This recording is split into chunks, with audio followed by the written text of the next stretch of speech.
What is it like to attend my ex-girlfriend and my wedding with my wife? It's been 5 years since I broke up with my ex-girlfriend. Yet she suddenly gave me a call. Her tone was still as condescending as ever. She informed me, "George, see you at the Civil Affairs Bureau. We're getting our marriage certificate." Just as I was completely confused and baffled, a row of bullet comments, like those in a live stream, suddenly floated before my eyes. On them was written, "Spare tire tool guy. Willow has come back to have you take over as the fallback." Heh. I lowered my head and kissed my daughter on the forehead. Then shouted toward the kitchen, "Honey, my ex-girlfriend said she's going to marry me today. Do you think I should go or not?"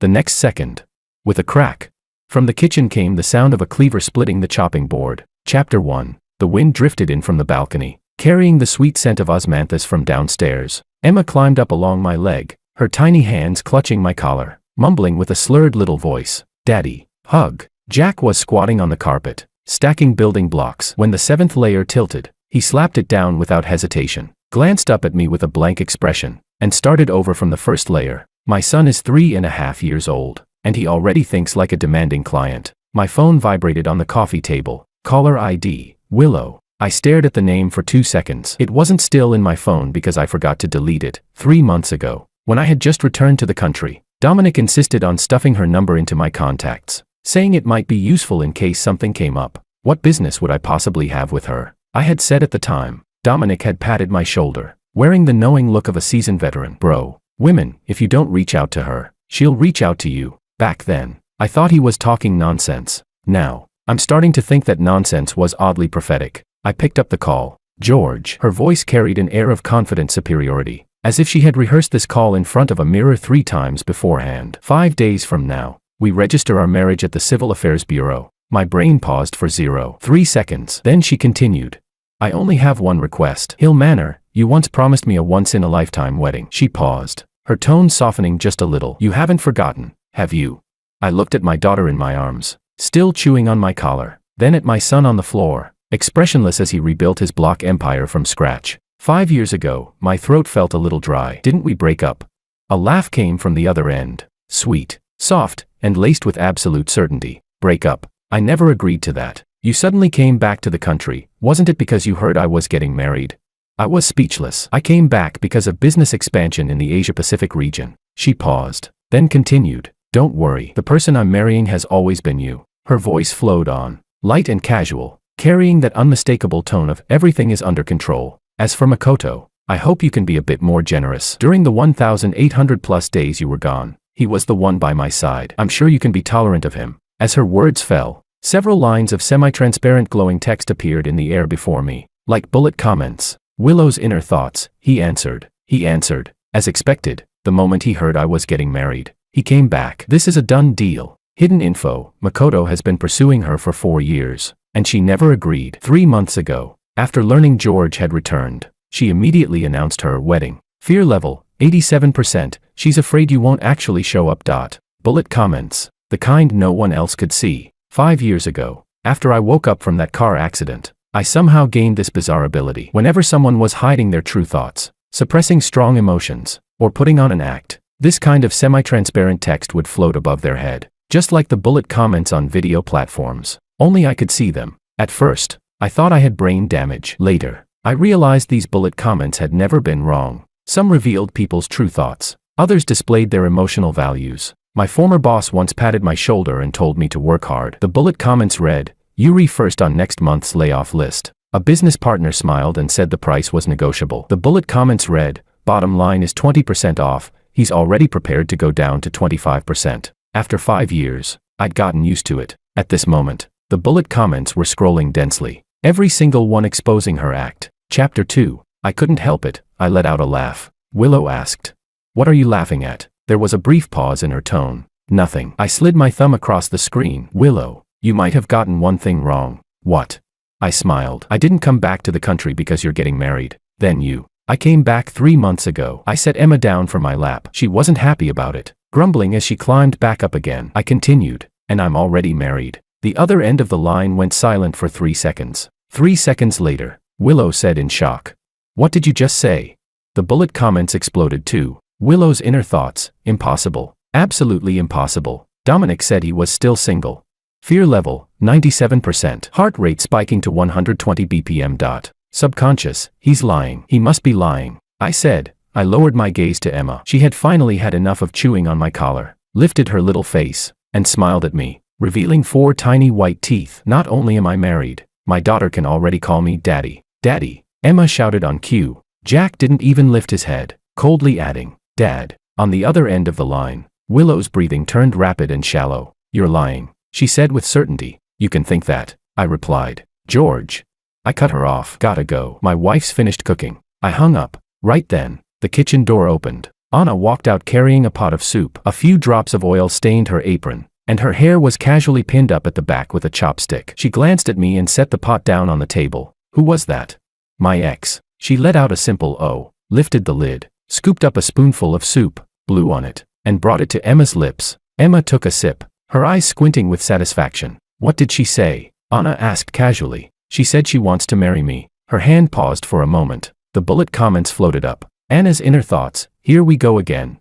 Emotional state, slightly annoyed, but extremely high trust in her husband. Strong sense of security. She didn't look up, continuing to feed Emma. And what did you say? Anna asked. I told her my daughter already calls me Daddy. And then Emma cooperated and called me Daddy, and Jack cooperated and called me Dad. Anna finally looked up, the corner of her lips curving slightly. Jack said Dad, not Daddy, I added. He's learned to communicate efficiently at 3.5, just like you. She shot me a look and pushed a bowl of soup toward me. Drink. Yes, ma'am. I picked up the bowl and took a sip. Pork rib and winter melon soup, perfectly simmered. The meat was tender, and the melon melted in my mouth. 5 years ago, when I left, I thought I'd never fall for anyone again in this lifetime. Then I met Anna. She wasn't the kind of person who stunned you at first glance. The first time we met was in a supermarket in Vancouver. She was standing on tiptoe trying to reach a bag of flour on the top shelf. 3 attempts. Still out of reach. Then she turned, saw me, 6 foot tall, and without a word,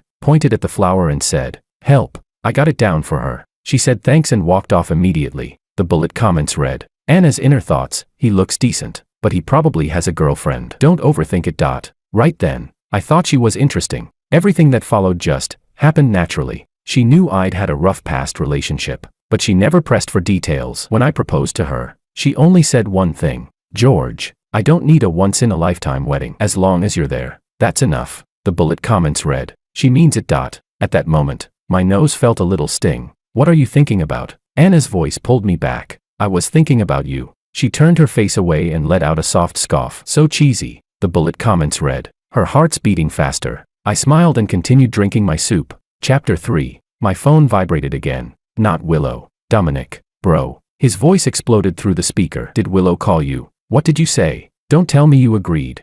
I told her I'm married, I replied. I've got a daughter and a son. He froze. You told her that? Yeah. Oh no. Oh no. Oh no. Dominic's voice carried genuine panic. Bro, you know what Willow's like. If she finds out you're married, she'll. The bullet comments floated up. Even through a phone call, I could still see them. That was something I discovered later. When emotions are strong enough, distance doesn't matter. Dominic's inner thoughts. Crap. I told Willow he was still single. Now I'm getting screwed from both sides. I narrowed my eyes. Dominic. Yeah. Did you tell Willow I'm still single?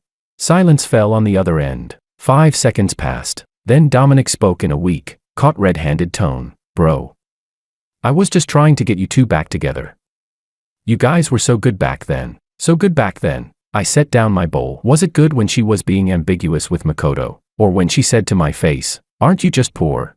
Dominic said nothing. The bullet comments read, Dominic's inner thoughts, he holds grudges. No kidding. Of course I hold grudges. Enough, I said, taking a deep breath. Stay out of my business from now on. Bro, Dominic stammered. Bye. I hung up. Anna had already settled Emma and Jack at the dining table. Emma sat in her child's seat, kicking her legs, while Jack climbed onto his chair by himself, scooped up a spoonful of rice, and ate with full concentration. Your ex, Anna said as she picked food for Emma. Is she clingy? I sat down. Clingy is an understatement. She thinks we never broke up. Anna's chopsticks paused for a second. How did you two actually break up? She asked. I fell silent for a moment. 5 years ago, Willow and I had been together for 3 years. Her family was well off. The Liu family ran a real estate business in South City. Back then, I had just graduated and was working as a project manager in a small company, earning about $7,000 a month. Her looking down on me for being poor wasn't anything new. But what really made me leave was Makoto. Makoto was her childhood friend. They grew up together, and his family was also in business. After I got together with her, Makoto would ask her out for meals every few days, call her late at night, and post those sickeningly sweet messages that only she could see. I brought it up more than once. Her response was always the same. Makoto and I are just normal friends. Don't be so insecure. Bullet comments. Back then, I didn't have them yet, so all I could rely on were my eyes and my judgment. Until that night, I worked overtime until 11, then rushed to her apartment to bring her some late-night food. The door wasn't locked. I pushed it open. In the living room, Makoto was sitting on the couch. Her head was resting on his shoulder. The two of them were watching TV. On the coffee table sat a bottle of red wine and 2 glasses. Their reactions to seeing me were completely different. Makoto had that subtle, apologetic smile, like, "I didn't know you were coming." Willow's eyes widened. Her first sentence was, "Why are you here?" Not, "It's not what you think." Not, "Let me explain." But, "Why are you here?"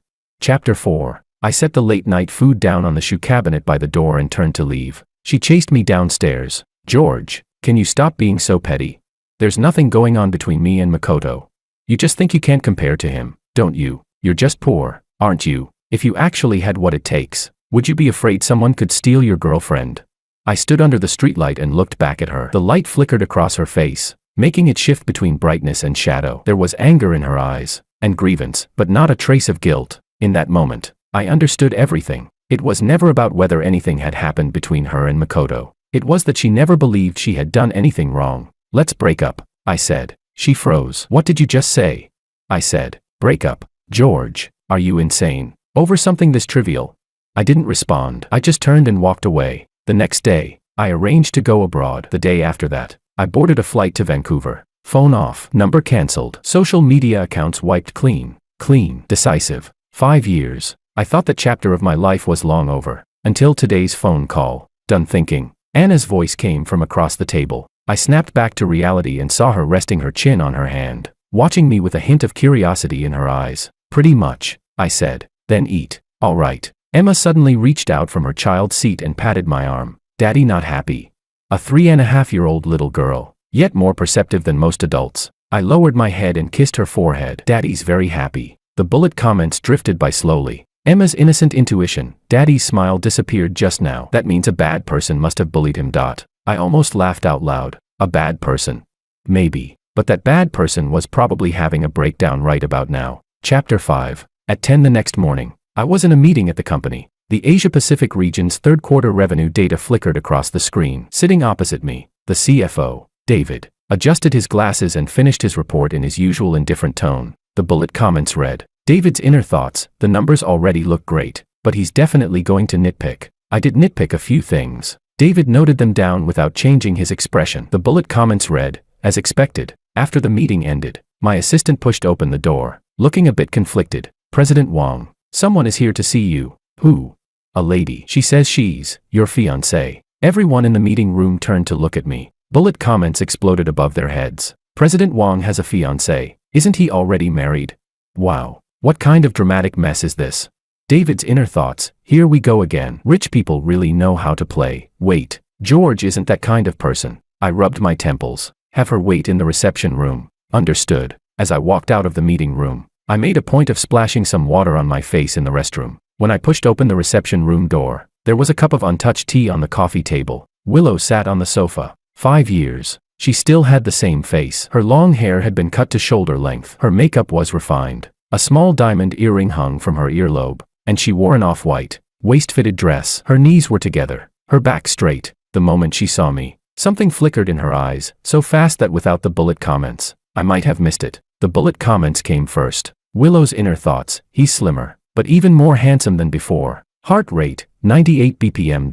Subconscious: he looks 10 times better in a suit. 5 years ago, all he could afford was Uniqlo. That last line made the corner of my mouth twitch. George, why did it take you so? She stood up, her heels clicking twice against the tile floor. I cut her off. Willow. I didn't sit down. Leaning against the doorframe, I asked, how did you find this place?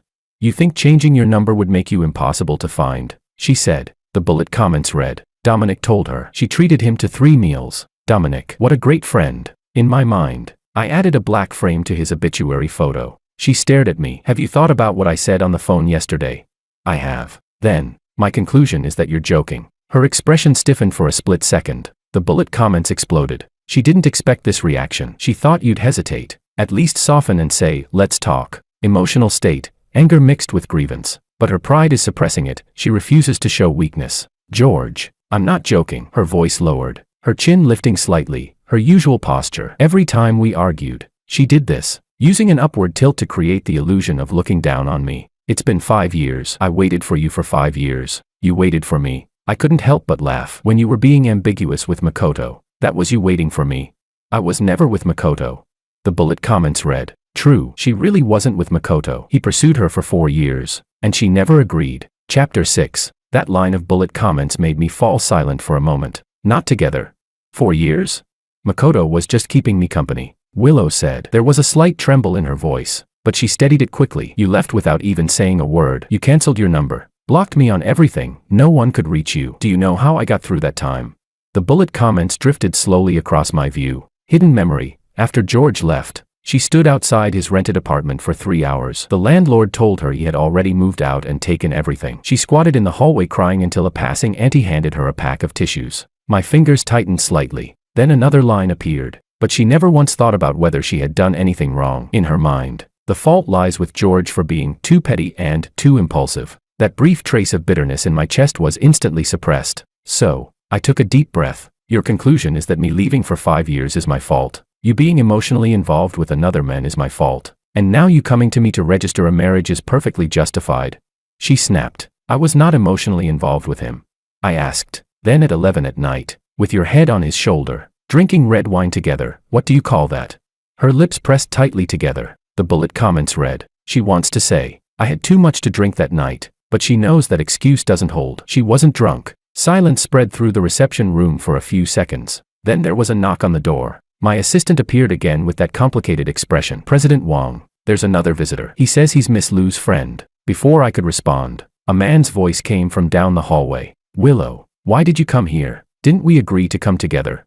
Makoto. He pushed the door open and walked in. 5 years hadn't changed him much. About 5 feet 10 inches. Average build. Wearing a well-tailored navy suit, a Patek Philippe watch on his wrist, real or fake, who knows? His hair was meticulously styled, and he wore that familiar smile I knew all too well, gentle, harmless, with just a hint of, I'm a good guy, branding. Bullet comments flooded above his head. Makoto's inner thoughts, finally meeting the main guy. George seems to be doing all right. This office space, at least mid-level management. Heh, nothing special. Makoto's objective, he came with Willow to show. See. She's already mine. But his real goal is to use the Lu family's connections to secure land for South City redevelopment. Makoto's true evaluation of Willow, good looks, useful family background, but high maintenance. Marrying her would mean putting her on a pedestal. Once I get the land, I can slowly cut ties. That last line made my brow twitch slightly. So that's it. Makoto pursued her for 4 years, not out of love, but for the Lu family's resources.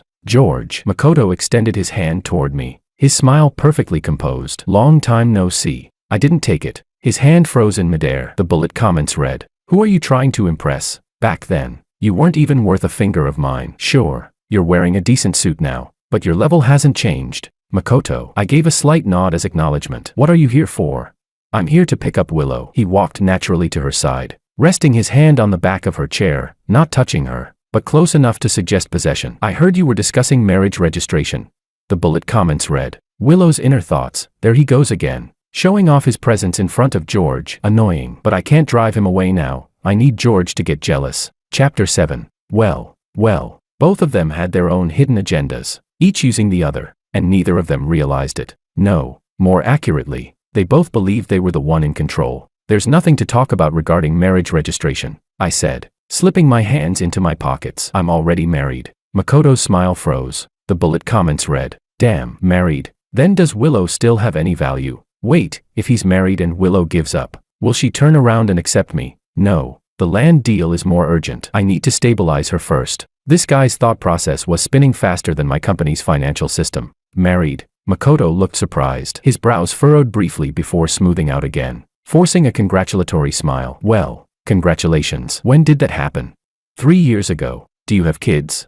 Twins. 3.5. The reception room fell silent. Willow's fingers tightened around her bag strap. The bullet comments read. Willow's inner thoughts, twins. He got married the second year after he left. How could it be that fast? Did he already have someone else while we were still together? If I could respond to bullet comments, I would have typed a giant sentence above her head. Is there something wrong with your logic? Who was the one getting emotionally involved with someone else first?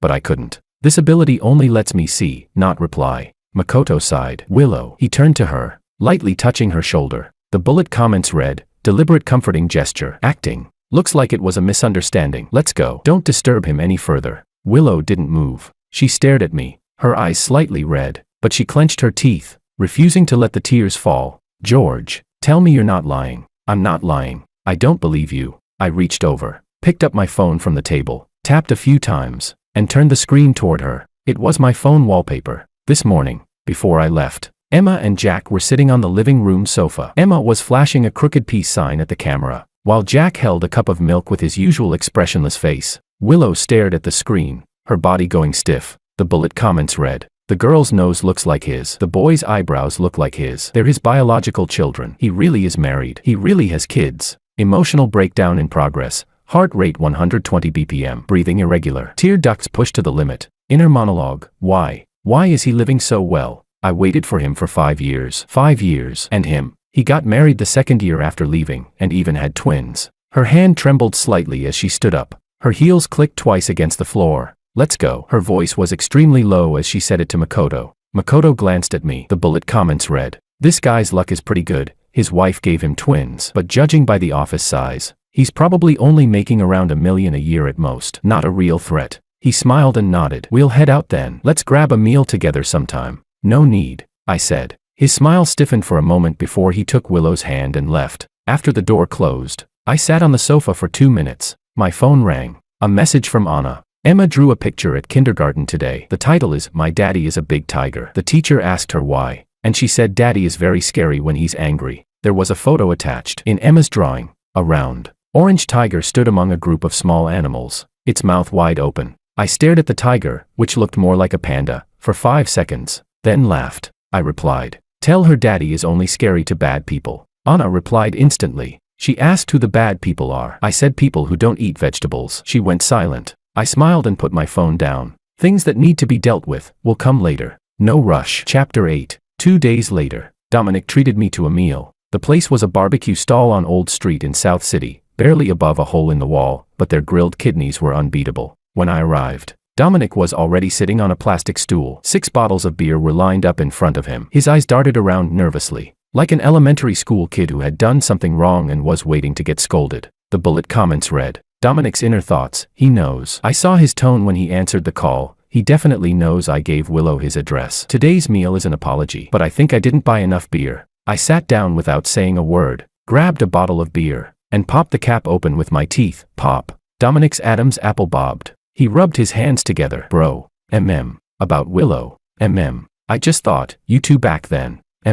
Don't just me. He slapped the table, then immediately shrank back. The bullet comments read, will he hit me? Probably not. Right. We've been brothers for 15 years. 15 years can't lose to an ex-girlfriend, right? Actually, it probably can. Dominic. I took a swig of beer. Did you give her my company address, my phone number, and my home address too? His face turned pale, then green. The bullet comments read, I didn't give her the home address. I still have some principles. He lowered his head, his voice barely louder than a mosquito. The company address and phone number, yeah, I gave those, but I absolutely didn't give her your home address. Do you believe me? The bullet comments read, true, I do. He let out a long breath of relief. I slammed the beer bottle lightly onto the table. But 3 meals aren't enough to make up for it. You owe me 10. 10. He yelped. Even this place costs over $300 per meal. I shrugged. The trouble you caused me is worth $30 million. He shut up. The skewers arrived, lamb, kidneys, chicken wings, grilled eggplant, covering the table. The owner, a stocky man with a buzz cut, glanced at us. The bullet comments read, these two look like they're going to drink a lot. Better bring extra peanuts. I tore off a piece of lamb and shoved it into my mouth. The chili powder exploded on my tongue. As I chewed, I said, so, tell me, what's Willow been up to lately? Dominic opened another bottle, took a big gulp, and wiped his mouth. After you left, she wasn't doing too well. Not well.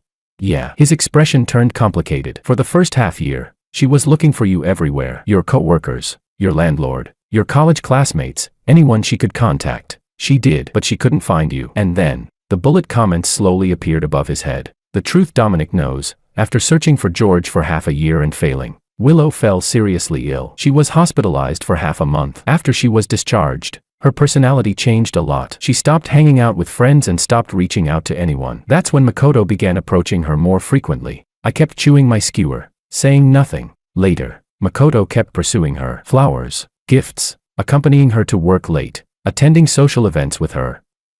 You know what Willow's like, stubborn, prideful. But she never said yes. Why? I asked. She said. Dominic scratched the back of his head. She said she was waiting for someone to come back and apologize. My chopsticks paused for a second. The bullet comments read. Dominic's judgment. She's not waiting for an apology. She's waiting for George. She's too proud to admit she was wrong. But she can't let go either. Makoto is just a substitute. No, not even that. More like a tool to prove she's still desirable. I stuffed another piece of meat into my mouth and chewed for a long time. She knows I'm married, I said. Dominic's expression grew even more complicated. She knows. After leaving your company the day before yesterday, she apparently sat in her car for 2 hours without getting out. Makoto was waiting outside, but she wouldn't open the door. The bullet comments above Dominic's head read. Makoto posted a status update at the time. The photo was Willow's car. Caption, she's too stubborn, but I'll always wait. I almost threw up. So fake, it's obviously just for show. Chapter 9. I let out a cold laugh in my mind. I had already seen Makoto's bullet comments. In his eyes, there was no Willow, only the Liu family's land. Dominic. Yeah. What kind of person do you think Makoto is? He thought for a moment. A pretty calculating guy. Handles things flawlessly. And he does seem attentive to Willow, at least on the surface. But I always feel like what?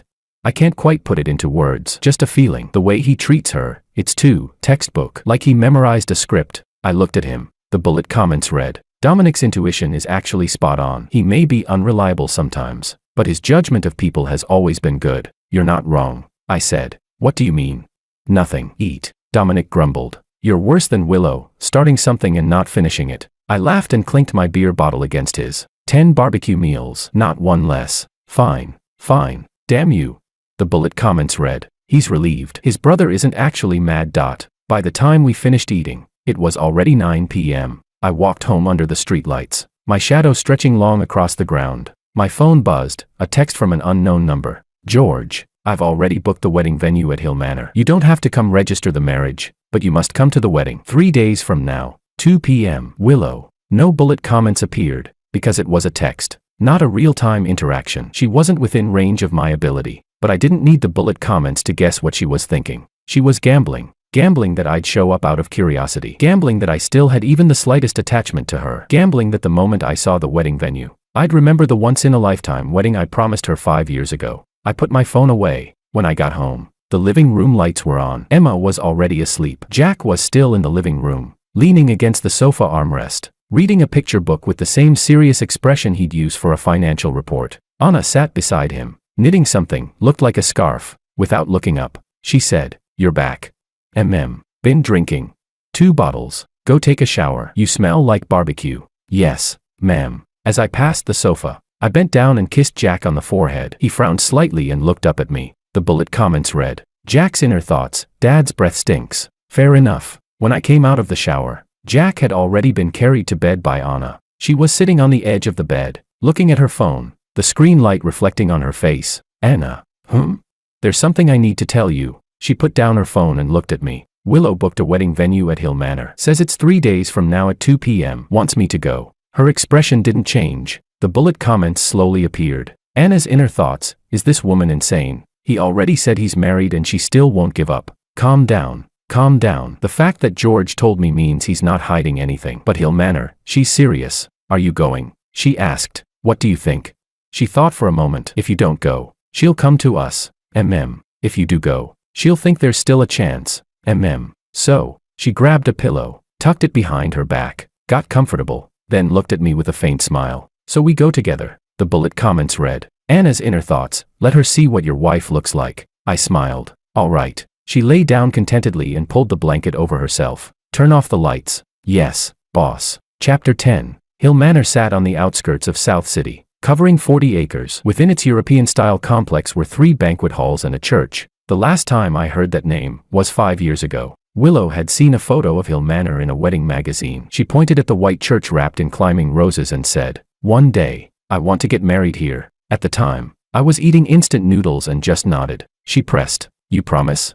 Then you'd better start saving. Booking Hill Manor for a day costs at least $500,000. $500,000. Back then, I could only save $40,000 a year, but her eyes were shining. So I said, all right, I promise. Looking back now, I was unbelievably naive. At 1:45 p.m., my car pulled into Hill Manor's parking lot. Anna sat in the passenger seat, wearing a light yellow dress. Her hair fell naturally over her shoulders, and she had on light makeup. She didn't usually bother with makeup today. She had clearly made an effort. The bullet comments above her head read, "Is this dress too youthful? Whatever. It looks good. Let her see what the real deal looks like." I couldn't help but smile. She glanced at me. "What are you smiling at?"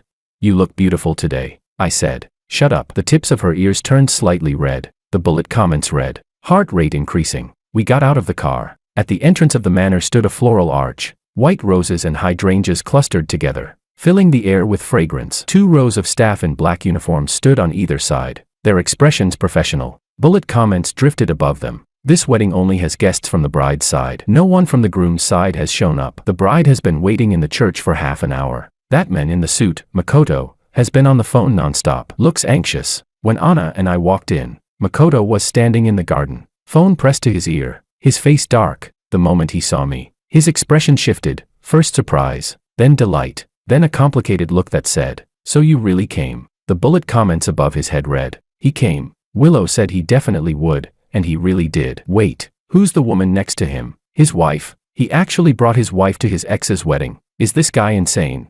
"George." Makoto put away his phone and walked over, his gaze sweeping over Anna. The bullet comments read, Makoto's assessment, above average looks, good presence, dressed low-key, can't tell any luxury brands, doesn't look like a rich man's wife. Anna nodded at him, saying nothing. The bullet comments read, Anna's inner thoughts, so this is the backup guy, shifty looking, definitely not a good person. I silently gave my wife's judgment skills a thumbs up. Makoto said stiffly, "Willow is in the church. She's waiting for you." "I know." I took Anna's hand. "Let's go." Makoto's gaze fell on our intertwined hands. The bullet comments above him read, "Is he deliberately provoking Willow? This guy's ruthless." But that works too. Once Willow sees he brought his wife, she'll probably give up completely. Then I'll be her only option left. Perfect. I almost wanted to type a sentence above his head. Nice plan, but too bad I can see everything. Chapter 11. The church doors opened. Sunlight filtered through the stained glass windows, casting colorful patterns across the stone floor. White drapes hung on both sides, and a red carpet stretched from the entrance all the way to the altar. Willow stood there, wearing a white wedding gown. The long train spread across the floor, adorned with crystals and lace. A veil covered half her face, revealing carefully painted red lips and a pair of eyes fixed on the entrance. Bullet comments scrolled wildly above her head. Willow's inner thoughts, "He's here. He really came. I knew he would. He still cares about me." Wait, who is that woman beside him? Heart rate, 130 BPM. Blood pressure rising. Pupils contracting. Inner monologue, calm down, calm down. He said he's married, but I don't believe it. Maybe he hired her to act. Yes, that must be it. He brought a woman to provoke me. That means he cares. I sighed inwardly. Willow's ability to deceive herself, after 5 years, it hadn't weakened. If anything, it had improved. She walked down from the altar. The hem of her dress brushed against the red carpet with a soft rustling sound. She stopped in front of me, her gaze shifting between me and Anna through the veil. "You came," she said quietly. She asked, "And this is?" "My wife, Anna." The church fell silent for a second. The corner of Willow's lips twitched slightly, just for a moment, but the bullet comments caught everything. Emotional tsunami, jealousy plus anger plus heartbreak plus unwillingness, all erupting at once. Forcibly suppressed. Subconscious, she's shorter than me, thinner than me. Her skin isn't even as fair as mine. Why her? Why? Anna spoke at that moment. "Miss Liu, hello." Her tone was calm, perfectly polite. "You've put a lot of thought into this venue." Willow didn't respond. She stared at Anna for 3 seconds, then turned to me. "George, I need to speak with you alone." "There's nothing to talk about alone." "There is." She lifted her chin again. "About us." "There is no us. 5 years ago, you promised me. 5 years ago." I cut her off. "What I promised was that someday I'd give you a wedding at Hill Manor, but we broke up. I never agreed to break up." "Willow." My tone dropped. "A breakup is a statement, not a negotiation." The air in the church froze. The staff stood in the corners, barely daring to breathe. Makoto lingered by the door. The bullet comments above him read, "This is getting good." Watching them tear each other apart. Willow's losing face like this. Tonight if I comfort her, I might finally make progress. This guy was truly something else. Willow's fingers tightened around the bouquet, crushing the white rose petals out of shape. The bullet comments read, Willow's inner thoughts, he doesn't want me anymore. He really doesn't want me anymore. I wore a wedding dress. I booked Hill Manor. I did everything for him. Why doesn't he want me? Tear ducts about to collapse. Countdown, 10 seconds. I took a deep breath. Willow, listen carefully. Her eyes were red, but she bit her lip, refusing to let the tears fall. 5 years ago, we broke up because your relationship with Makoto was something I couldn't accept. You can say you weren't with him, but you never rejected him either. You enjoyed his attention while looking down on me for being poor. You thought that was your right to me. That's called disrespect. I didn't. Let me finish. She fell silent. I left for 5 years. In those 5 years, I met Anna, got married, and had 2 children. That's my life now. I'm doing well. I don't regret breaking up with you, and I don't hate you, but I will never get back together with you. This is the last time. The church was left with nothing but the sound of birds chirping outside the stained glass windows. Willow's first tear finally fell. The bullet comments read, she finally realized it wasn't you waiting for her, it was her waiting for someone who would never come back. But her pride won't allow her to cry in front of that woman. She suddenly took a sharp breath, raised her hand, and slammed the bouquet hard onto the ground. White roses scattered everywhere. George, you will regret this. She lifted her skirt and walked past me. The hem of her wedding dress brushed against my pant leg, stirring a gust of wind. The side door of the church was pushed open and then shut again. Makoto hesitated for a second before chasing after her. The bullet comments floated behind him. Makoto's thoughts, she cried. Perfect opportunity. I'll go comfort her. Maybe I can move things to the next level tonight. The bidding results for South City's redevelopment project come out next Monday. I need to win Willow over before that. I stood on the red carpet, looking at the white roses scattered across the floor. Anna walked over to me. Without saying anything, she reached out and held my hand. The bullet comments above Anna read, when he said those words just now, his voice was trembling. He says he doesn't hate her, but that past hurt him more deeply than he shows. She didn't question me, didn't get jealous, she simply held my hand quietly. Let's go, she said. Let's go home. Emma said she wants to eat the tomato scrambled eggs you made today. I smiled. She wants to eat my tomato scrambled eggs every day. Then you'll have to cook it every day. I tightened my grip on her hand. All right. Chapter 12. Back home. I was cracking eggs in the kitchen. The tomatoes were cut into small chunks, neatly lined up on the cutting board, their red juice seeping out and staining my hands. Emma stood on a little stool by the counter, leaning forward, staring at me without blinking. Daddy, why do you cook the eggs first? Because eggs need to stay tender. What does tender mean? It means soft, melts in your mouth. Oh, she thought for a moment. Then am I tender too?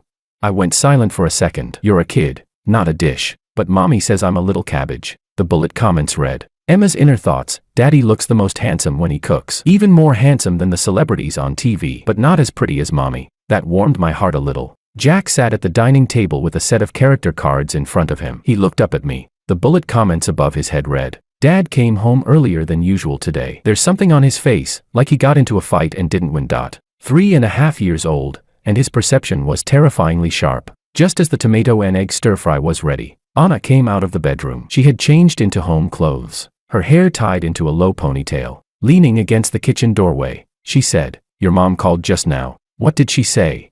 She said people in South City are spreading rumors that you and Willow are getting married. My hand paused, the spatula almost slipped into the pan. What?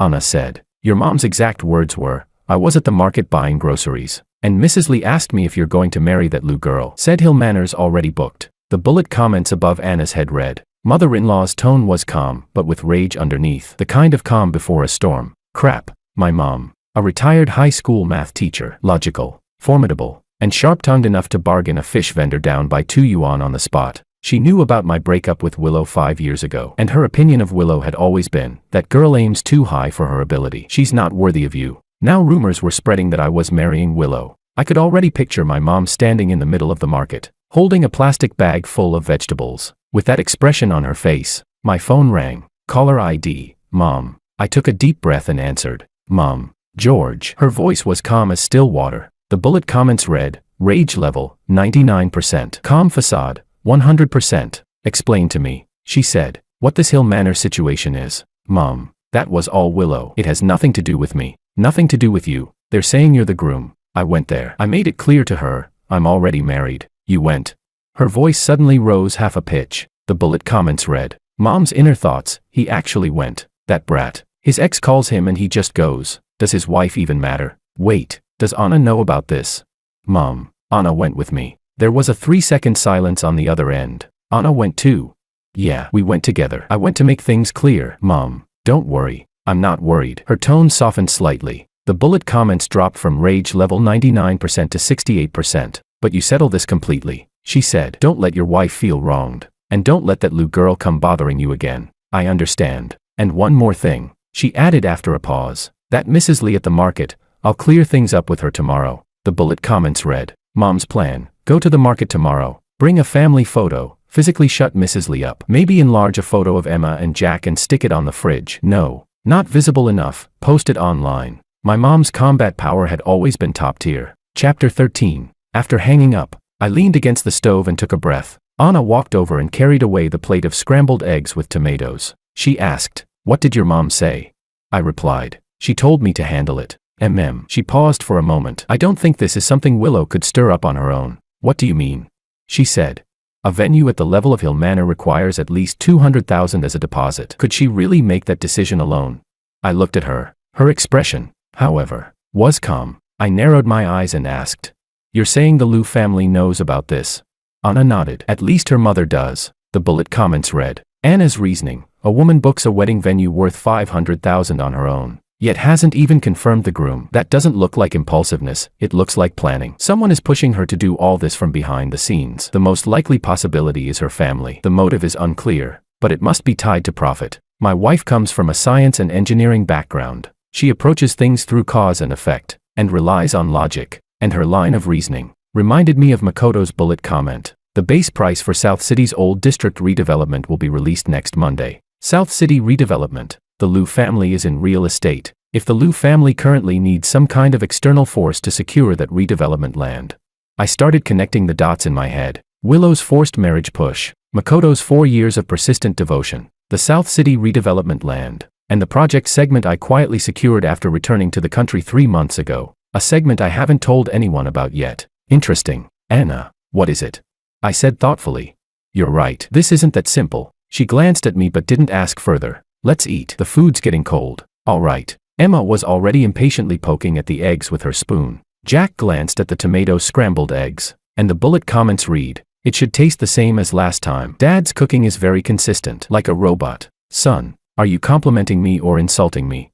The next day, I had my assistant investigate 2 things. First, which companies are currently bidding on the South City redevelopment project. Second, the flow of funds in Makoto's company over the past 6 months. At 4 in the afternoon, my assistant placed a stack of documents on my desk. The South City redevelopment project has a total investment of $2 billion, divided into 4 segments. Among the companies participating in the bidding, the top 3 are Liu Real Estate, Baitian Properties under Makoto, and Orange Capital, registered after I returned to the country, under my cousin's name. That's right, Orange Capital is mine. 5 years ago, when I went abroad, I had nothing. But during those years in Vancouver, thanks to my ability to see bullet comments, I almost never lost in business negotiations. The other party's bottom line, what they were thinking, their true intentions, the bullet comments spelled everything out clearly. In 3 years, I turned a small trading company into one with an annual revenue of $200 million. After returning to the country, I didn't make a big show of it, partly because of my personality, and partly because I wanted to see what kind of faces those people who once looked down on me would make now. When my assistant laid out Makoto's fund flow in front of me, my brows furrowed.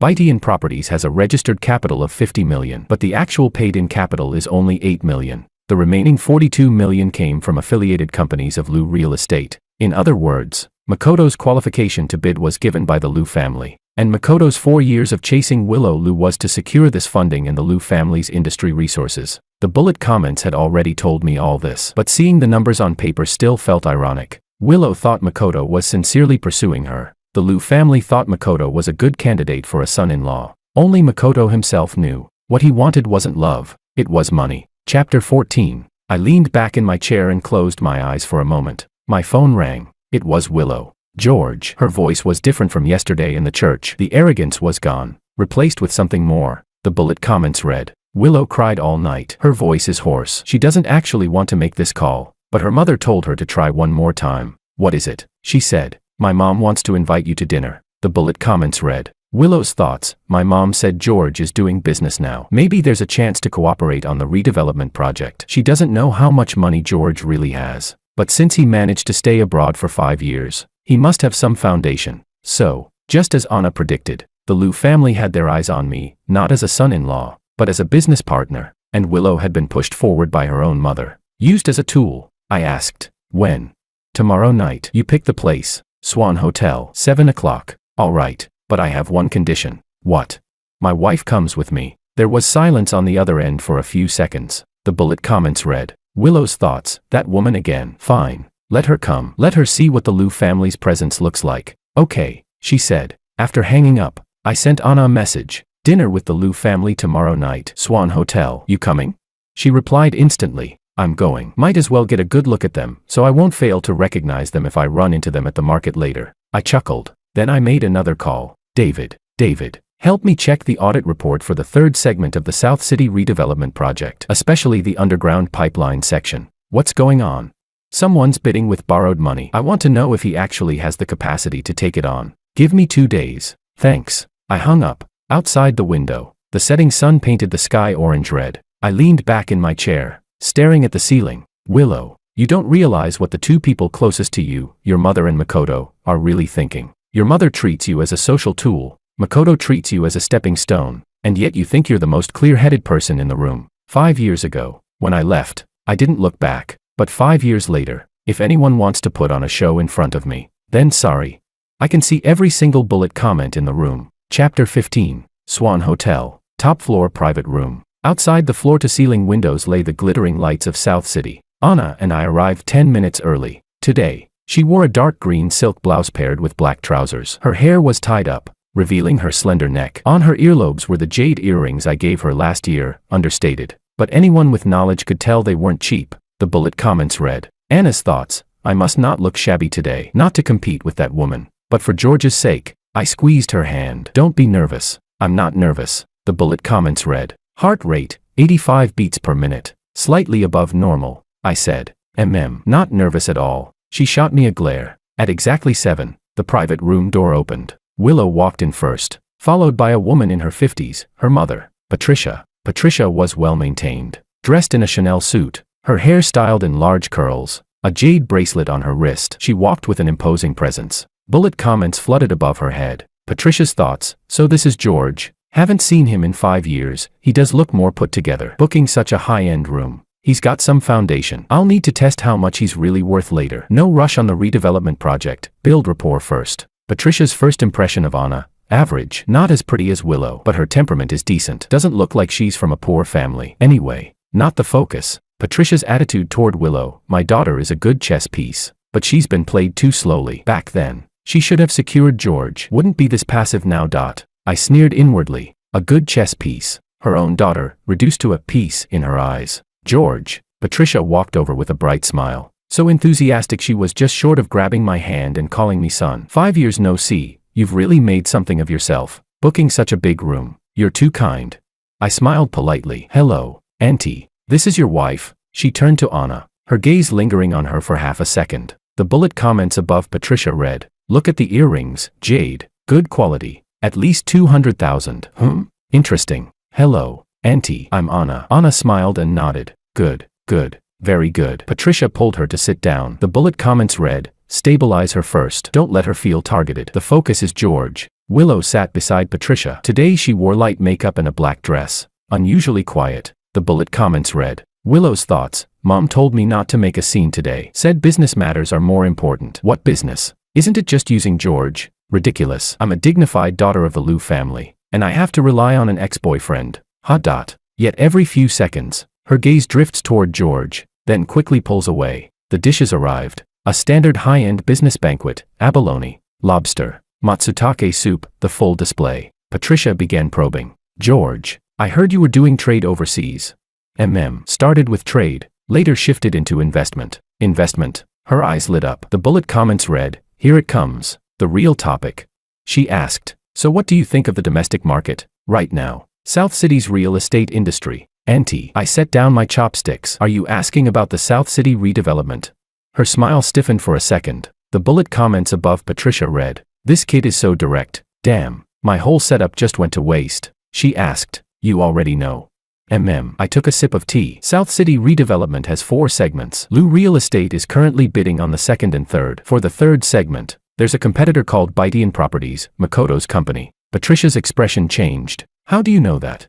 I'm in investment, I said calmly. I have my sources. Chapter 16. The bullet comments exploded above her head. He even knows the name of Makoto's company. He's been abroad for 5 years and back for only 3 months. How does he know South City's business circle so well? What exactly is his background?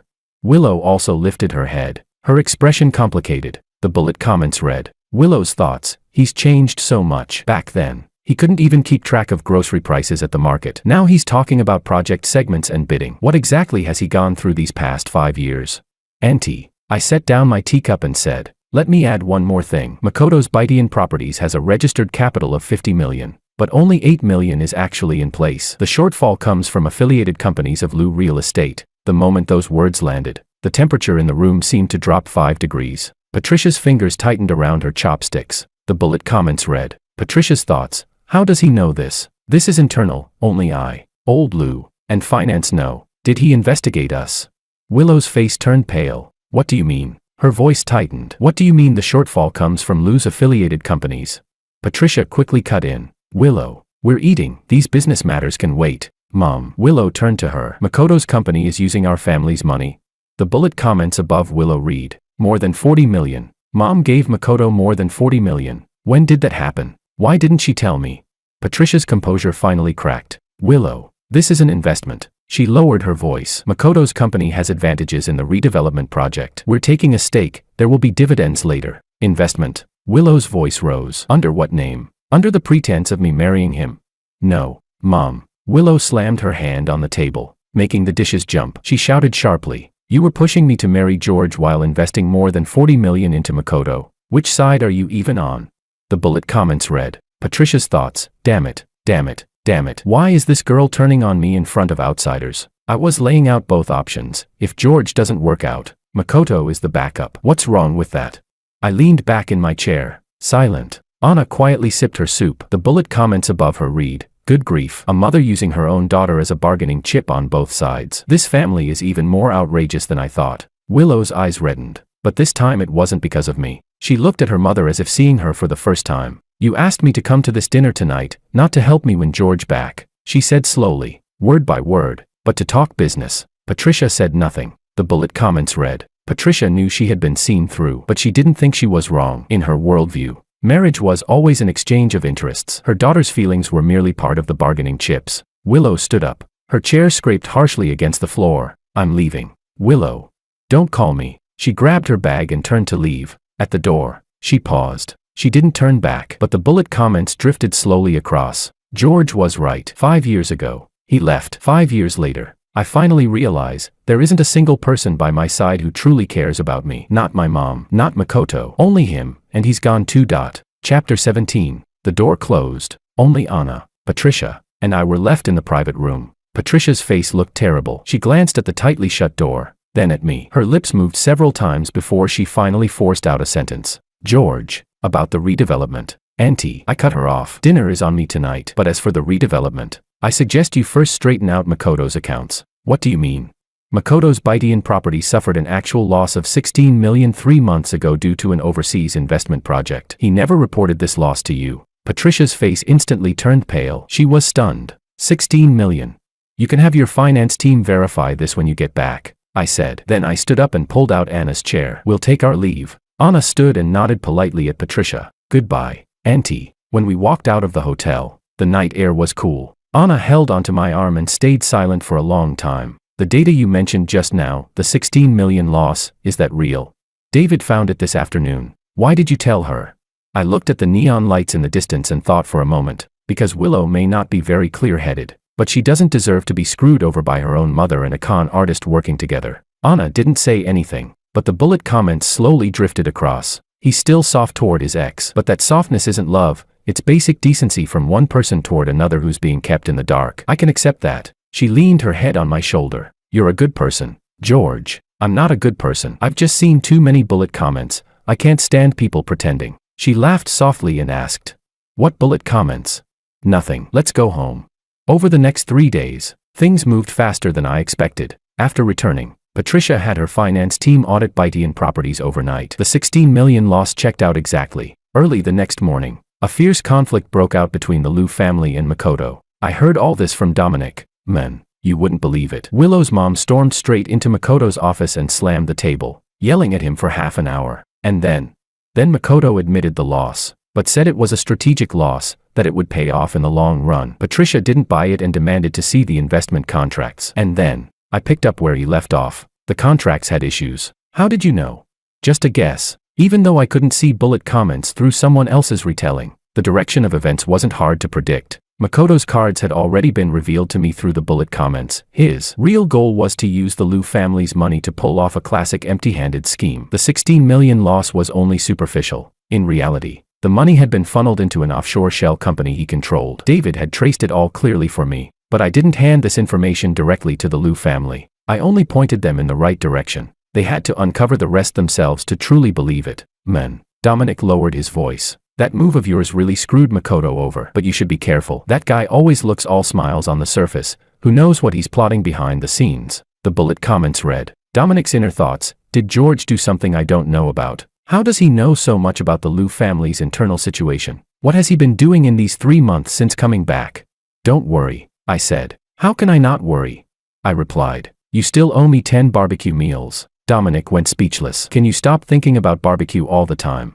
Chapter 18. I hung up the phone. At 3 in the afternoon, I was reviewing documents in my office when my assistant knocked and came in. President Wong, there's a Mr. Ito outside asking to see you. No appointment. Makoto Ito. So he came. Let him in. The door opened, and Makoto walked in. He wasn't wearing a suit today, just a gray casual jacket, but he didn't look well. There were dark circles under his eyes, and his lips were slightly chapped. Bullet comments scrolled above his head. Calm down. Calm down. Patricia is already investigating. I don't have much time. Coming to George is my last chance. If I can pull him in and use his funds to cover the gap, I can smooth things over with the Liu family. If it comes to it, I'll even kneel. Makoto's true assessment of George, the parentheses have been updated. This man is not simple. He managed to trace my cash flow within 3 days. He must have a powerful information network behind him. He's far wealthier, and far more ruthless, than I thought. I leaned back in my chair and looked at him. Sit. He sat down. His hands were clasped on his knees, fingers trembling slightly, something I might not have noticed without the bullet comments. George. His voice tried to stay steady. Let's talk openly. Go ahead. South City redevelopment. 3rd segment, you're bidding too, right? I didn't deny it. His brow twitched. The bullet comments above Makoto read. So he is bidding. Orange Capital is his. I didn't find out earlier, it's registered under someone else's name. This guy hides things too well, he said. If we cooperate. Leaning forward. You provide the capital. I provide the industry connections. We take down the 3rd segment together. Profit split. 60-40. You take 60. The bullet comments read. Makoto's real plan. Agree to 60-40 first. Then find a way to alter the contract terms once we're inside. He brings the money. I bring the operations. And in the end, I take the real profit. Same trick I used on the Liu family. I looked at his bullet comments. The corner of my mouth twitching slightly. Even at this point, he was still thinking about scheming against others. Makoto. Yes. Do you know why I exposed your situation to Patricia at the dinner? His expression froze. The bullet comments read. Makoto's inner thoughts. He did it on purpose. Those things he said at dinner. He deliberately sabotaged my relationship with the Liu family. Why? He's already broken up with Willow. So why does he still care? I spoke slowly. It wasn't for Willow, and it wasn't to compete with you for the project. Then why? I said. Because you're fake. His face changed. I shrugged. You chased Willow for 4 years. She thought you were sincere. Her mother thought you were a reliable business partner. But you're neither. What do you mean? I let out a cold laugh. You funneled Liu family money into your own shell company. You inflated project budgets in the redevelopment bid. You kept Willow hanging for 4 years without even holding her hand, because you thought she was too much trouble. Chapter 19. With every sentence I spoke, Makoto's face grew paler. Makoto's inner thoughts. How does he know all this? The shell company. The inflated project budget. Even what I really think about Willow. How does he know everything? Is he monitoring me? No, impossible. Then how is he doing this? George. He shot to his feet, kicking his chair back. Have you been investigating me? No need to investigate. I looked at the dense stream of bullet comments above his head. People like you can't hide anything. It's all written on your face. His breathing quickened. Makoto's inner thoughts. Stay calm. He's bluffing. There's no way he has all the evidence. The shell company. Only I and my overseas lawyer know. He's trying to bait me. Yes. He's bluffing. I can't panic. He forced himself to calm down and sat back in his chair. George. Everything you just said, do you have proof? You want to find out? Silence. The bullet comments read. Makoto's inner thoughts are in violent conflict. The urge to run and the gambler's instinct are battling for control. In the end, fear wins. He stood up. Let's end this conversation here. All right. He turned and walked toward the door. At the threshold, he paused, then looked back. George, you won't win. I have connections in the evaluation process for the third redevelopment segment. The bullet comments. He's bluffing. His connections are already wavering because of the fallout with the Liu family. He knows he can't hold on much longer, but he refuses to admit it. Take care, I said. The door closed. I sat there for a while, then picked up my phone and called David. David, I want the full trace report on Baitian Properties offshore shell company funds in my inbox before the end of the day. It's already in progress. One more thing. Go ahead. Set up a meeting with the chief engineering auditor for the redevelopment project. Tell them Orange Capital wants to conduct due diligence. Got it. After hanging up, I opened the window to let in some air. The sun was setting, leaving a streak of gold and red across the horizon. My phone buzzed. Anna sent me a photo. Emma and Jack were in the living room. Emma was holding up a drawing, a chubby tiger wearing a tie, with a few crooked words written beside it. Dad wins. I stared at those words for a long time. My nose stung a little. I replied, Dad will definitely win. I'll make barbecue tonight. Emma sent a voice message immediately. Yay.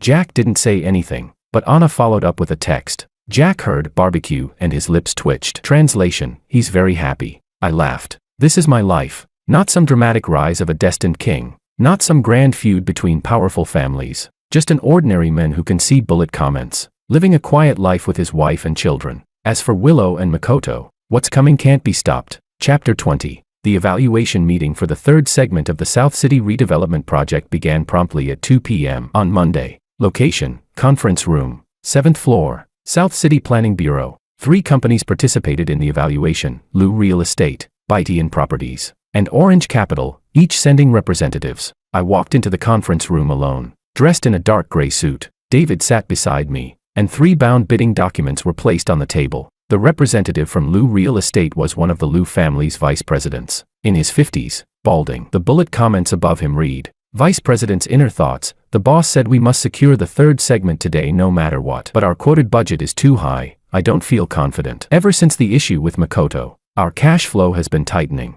The representative from Baitian Properties was Makoto himself. He sat across from me, dressed sharply in a suit, his hair meticulously styled, but the color of his lips was off, pale. The bullet comments read, Makoto's inner thoughts. This is a gamble. If I don't secure the segment today and can't recover Liu family funds, my company won't last the month. How much does George really know about what he said last time? Doesn't matter. Stay steady. Stay steady. The evaluation began. Each company presented their proposal in turn. Liu Real Estate's proposal was standard, nothing impressive, but no major flaws either. Baitian Properties' proposal was presented personally by Makoto. His speaking skills were indeed strong. Even the bullet comments acknowledged that. Clear logic, solid data, and well-crafted slides. But bullet comments simultaneously appeared above several members of the evaluation panel. BYTEON's proposal looks polished, but the cost estimation for the underground pipeline is clearly underestimated. With that workload, their quoted price won't cover it. They're playing a low-price bidding trick.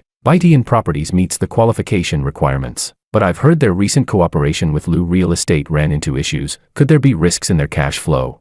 Among the 3, Orange Capital looks the most promising so far, but we still need to see the actual substance of their proposal. It was my turn. I stood up and turned on the projector. My proposal had no flashy elements. It was all solid engineering calculations, cost analysis, and risk assessments. The underground pipeline costs were broken down to the material and installation method of every single pipe. The construction timeline was detailed down to each phase and milestone. Because David had an engineering background, the proposal he helped me prepare ensured every number could withstand scrutiny. After the presentation, the evaluation panel's bullet comments were almost completely one-sided. This is what a professional proposal looks like. Compared to the other 2, it's on a different level. Orange Capital's financial strength is sufficient as well. Registered capital of 120 million. Fully paid in. No issues. Basically decided. Just need to go through the formalities. Makoto's expression grew increasingly grim. Makoto's inner thoughts, it's over. His proposal crushed mine. I can tell from their expressions, they're already leaning toward Orange Capital. My low-price strategy is useless. He laid out the real costs, making my quote look like a joke. Chapter 21. After the evaluation ended, representatives from the 3 companies waited in the hallway for the results. Makoto stood by the window in the corridor, his back facing me. Bullet comments drifted slowly across. Makoto's inner thoughts, if I don't get this segment, My company will go bankrupt within a month. I won't be able to repay the Liu family. The offshore shell company will be exposed sooner or later. I'll go from a successful young entrepreneur to a fraud. It's all over. When did everything start falling apart? When George came back. When he started digging into me. That night at Willow's apartment. No. Even earlier. The moment I decided to use Willow to get close to the Liu family. I knew this path would end eventually. But I thought I could make enough money to run before the end came. I watched his bullet comments in silence. He turned around and looked at me. George, you know. He forced a smile, though it looked worse than crying. I've always envied you. 5 years ago, you had nothing. $7,000 a month, living in a rented apartment. But Willow was willing to be with you. She complained about you being poor. But back then, you were the only one in her eyes. I chased her for 4 years. Flowers, gifts, staying late with her at work, accompanying her to social events. Do you know what she said to me the most? I didn't answer. He sighed. She said, Makoto, if only George could treat me the way you do. The bullet comments read. True. Willow did say this, more than once. Makoto spread his hands. What she meant was, she wanted George to treat her the way I treated her. She never saw me as your replacement, not even as a candidate. I was just a mirror she used to reflect you. His smile turned bitter. 4 years. I chased her for 4 years. At first, it was for the Liu family's resources. But later, the bullet comments read. Later, there was a moment, just one brief moment, when he actually felt something. But it was so fleeting that even he isn't sure it was real. And everything he's done, misappropriating funds, inflating budgets, shell companies, has already stripped him of the right to talk about sincerity. He didn't finish that sentence. Footsteps came from the other end of the corridor. The results were out. South City redevelopment. Third segment. Winning bidder, Orange Capital. Makoto looked at the announcement board. His body swayed slightly. The bullet comments read, it's over. He turned and walked away. His footsteps echoed down the empty corridor, growing more distant. When I stepped out of the planning bureau building, the sunlight made me squint. My phone rang. It was Willow. Hello, George. Her voice was soft, as if she had just been crying. I heard about it. The redevelopment. Makoto, did he really deceive our family? I replied. Ask your mother. She should have verified everything by now. There was silence on the other end for several seconds. The bullet comments read. Willow's inner thoughts. Mom finished investigating Makoto this morning. The shell company. Inflated budgets. Misappropriated funds. It's all confirmed. Out of 42 million. Less than 10 million can be recovered. Mom was so furious she smashed a vase in the study. Makoto's phone is unreachable now. He's disappeared. I asked. He ran. The bullet comments had already told me, but I needed confirmation from her. Her voice was thick with emotion. Phone's off. Company dissolved. He's nowhere to be found. I asked. How do you feel?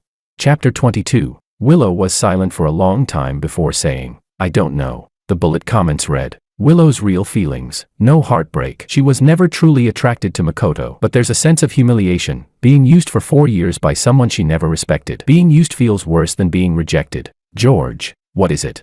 She said. Thank you. The bullet comments. She means it. This is the first time in 5 years she has said thank you to George. No need. She said. I know I did a lot of stupid things. The bullet comments read. This is also true. It's the first time she's admitted she did something stupid. She said. Forcing you to marry me. Making a scene in front of your wife. Thinking about it now. I feel like I was out of my mind. She let out a self-mocking laugh and continued. But I don't know what to do. It's been 5 years. I don't know how to let go. The bullet comments drifted slowly. Willow's deepest inner thoughts. It's not that she can't let go of George. It's that she can't let go of her 23-year-old self, the version of her who was adored by George and believed the whole world revolved around her. What she misses isn't this man, but that time when she was loved. But that time is gone. She knows it. I stood on the steps outside the planning bureau, looking at the clouds in the distance. Willow, yeah. You don't need to let go of me. You need to let go of yourself. There was a long silence on the other end. Then she sniffed and said, the way you talk now, it's really different from before. I replied. People change. You will too. She went quiet again for a few seconds. George, yeah. Your wife, she's a good person. The bullet comments. True. And when she said this, her jealousy dropped to single digits for the first time. I know. I let out a small laugh. I got lucky. You got lucky. Goodbye. Willow, goodbye. The call ended. I put my phone away and took a deep breath. The wind blew in from the east, carrying the coolness of early spring. The bullet comments faded. Hers, Makoto's, gone. All that remained was the clean wind and the distant outline of the city. Chapter 23. 1 month later. Weekend. Spring had arrived in South City. The cherry blossoms in the residential complex were in full bloom. When the wind blew, petals fell to the ground like a layer of pink snow. Emma was chasing butterflies on the lawn. She wore a red little dress, her short legs running fast. When the butterfly flew higher, she jumped to reach it. When she couldn't, she crouched down to wait. When it landed, she pounced, only for it to fly away again. She didn't feel frustrated at all. Every miss made her giggle. The bullet comments above Emma read, "The butterflies are so cute. I'm going to catch one and give it to Mom. Wait, there's another one over there. 2, 3, I want them all." Jack sat on a bench, holding a copy of 100,000 Whys. His feet couldn't reach the ground and swung back and forth in the air. The bullet comments read, "Sister is wasting energy. Butterfly flight paths are random. Her strategy is completely wrong, but it does look kind of fun. Should I go? No, I haven't finished my book." I leaned against the bench, one arm resting on the back, watching all of this. Anna sat beside me, holding a cup of coffee. "The weather is nice today," she said. You've been in a good mood lately too." She asked. "Things going smoothly with the redevelopment project?" I nodded. "Smoothly. The third segment has already begun preliminary surveying." "What about Makoto?" "He ran. Heard he went to Southeast Asia." The Liu family filed a report, but it's hard to say how much they'll recover. "What about Willow?" I thought for a moment before replying. Dominic told me last week she quit her position at Liu Real Estate and started her own business, interior design. Even though I couldn't see the bullet comments directly, when Dominic relayed it, his own bullet comments read, "What Dominic knows, on the day Willow resigned, she had a huge argument with her mother. She said, 'I don't want to be your chess piece anymore.' Patricia was so angry she didn't speak to her for 3 days. But after 3 days, Patricia transferred her 500,000 as startup capital. Note, her methods are wrong, but Patricia does love her daughter. She just doesn't know how to express it."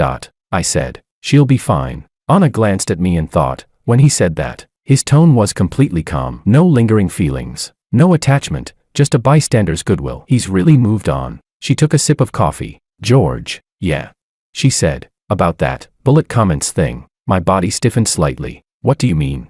She turned to look at me, her eyes carrying a faint, probing smile. "You think I can't tell every time you predict things like you already know what's going to happen?" My throat tightened. She continued, "You've never made a wrong judgment in business. You understand people's intentions with absurd precision. At the dinner table, you always say exactly what others want to hear. The first time you met Makoto, you already knew what kind of person he was." She listed them one by one, like she was writing a literature review for a final paper. "Either you're unbelievably lucky, or you have some kind of ability I don't know about." The bullet comments read, "Anna's inner thoughts, I don't know what it is, but there has to be something. We've been together for 4 years, he can't hide it from me forever. Still, if he doesn't want to say it, I won't force him." I looked at the bullet comments above her head and stayed silent for a few seconds. Then I smiled. "If I told you I can see floating bullet comments above people's heads, showing their real thoughts, would you believe me?" Her expression didn't change. The bullet comments read, "Anna's inner thoughts, absurd, but he doesn't look like he's joking. And it does explain everything that didn't make sense over the past 4 years. If it's true, then that means he can see my thoughts too." The tips of her ears suddenly turned red. She asked, "You can see my inner thoughts?" Right now. Right now." Her face flushed instantly, starting from her ears, spreading to her cheeks, all the way down her neck. Chapter 24. Anna's bullet comments read, "I'm doomed." Then all those things I thought before. He looks so handsome in a suit. He looks good when he cooks, when he holds the kids. I want another 1 inch. He saw all of that, all of it. I almost burst out laughing. "Anna, shut up." Shut up. She grabbed Emma's jacket from the side and covered her face with it. The bullet comments kept scrolling under the jacket. "I'm going to die, I'm going to die, I'm going to die." 4 years. 4 years of bullet comments. God, did I ever think something like, "When I come out of the shower and my towel slips, won't it drive him crazy?" I did. I definitely did. "It's over. Social death. I can't live anymore." I couldn't hold it in. I laughed. She snapped, "Laugh again and I'll divorce you." "Would you really?" The bullet comments read, "Of course I wouldn't, but shut up." I took Emma's jacket from her hands and held her hand instead. "Anna." "What?" She refused to look at me, her ears red as if they might drip blood. I said, "Every single bullet comment above your head is the most beautiful thing I've ever seen in my life." She finally turned to look at me. Her eyes were slightly wet, her lips trying to press down a smile, but failing. The bullet comments read, "This man, every time he speaks, I surrender." 4 years now. Every single time. I lowered my head and kissed her on the forehead. "Thank you." "For what?"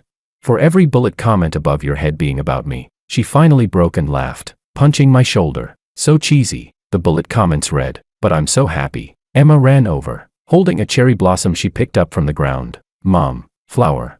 Anna took the flower and tucked it behind Emma's ear. So pretty. Emma spun around. What about Dad? Is Dad pretty?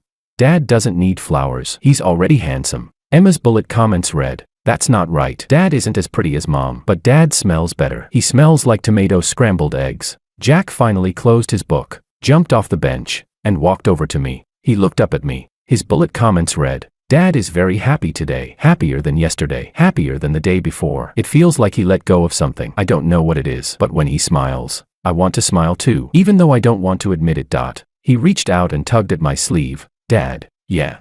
Carry me. I froze for a second. 3.5-year-old Jack had always been the type to just call me Dad and leave it at that, never acting spoiled. This was the first time he asked to be held. I bent down and picked him up. His small arms wrapped around my neck, his face resting against my shoulder, his soft hair brushed against my chin. Jack's bullet comments read, Dad's shoulders really are broad, like a small mountain. Safe. Holding him, I looked at the cherry blossom trees in the distance, at Emma running across the lawn, at Anna smiling at me with her coffee in hand. Bullet comments floated above everyone's heads. My daughter's innocence. My son's quiet warmth. My wife's love. These bullet comments didn't need interpretation, didn't need caution, didn't need guessing. They were just there, clear, real, warm, like sunlight falling gently on your skin. I took a deep breath. The spring air carried the scent of cherry blossoms, mixed with the earthy smell of the grass. Let's go, I said to Anna. Home. To do what? Barbecue. Emma screamed in the distance. Yay. In my arms. Jack's shoulders trembled slightly. The bullet comments read, he's smiling. I smiled too. This is my story. A man who can see bullet comments, who spent 5 years walking out of his past, 3 months resolving entanglements, and a lifetime guarding the one person who doesn't need bullet comments above her head, because everything is already written on her face. Even without the bullet comments, I know.